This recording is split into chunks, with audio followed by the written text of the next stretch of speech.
মারাকানায় মহারণ, মুখোমুখি Argentina Germany.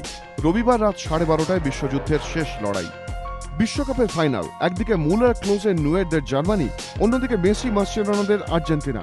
সেমিফাইনালে 7-1 গোলে আয়োজক দেশ ব্রাজিলকে হারিয়ে ফাইনালে উঠেছে জোয়াকিম লোর ছেলেরা। অন্যদিকে শেষ চারের লড়াইয়ে ডাচদের পেনাল্টিতে হারিয়ে মারাকানায় খেলার যোগ্যতা অর্জন করেছে আলেক্সান্দ্রো সাবেয়ার আর্জেন্টিনা।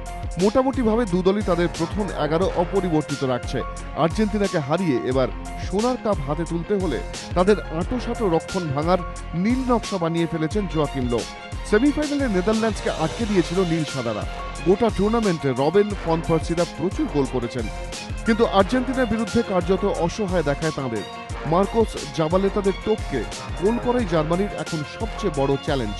তবে ব্রাজিলের মতো দলকে 7-1 গোলে হারানোর পর আত্মবিশ্বাসী জার্মান শিবির। প্রতিপক্ষ আর্জেন্টিনার সবচেয়ে বড় ভরসা লিওনেল মেসি। তার অধিনায়কত্বে 24 বছর পর ফের বিশ্বকাপের ফাইনালে নীল সাদারা। তবে কোনো ব্যক্তিগত প্রতিভার উপর নির্ভর করছে না জার্মানি। তাদের একটাই মন্ত্র, টিম গেম। যদিও সুযোগ সন্ধানী মেসিকে রুখতে সতর্ক জার্মান রক্ষণ। জার্মানির গোলের নিচে লোয়ের ভরসা ম্যানুয়েল নুয়ের, অন্যদিকে 3 খুঁটির নিচে সাবেয়ার ভরসা রোমেরোর বিশ্বস্ত হাত।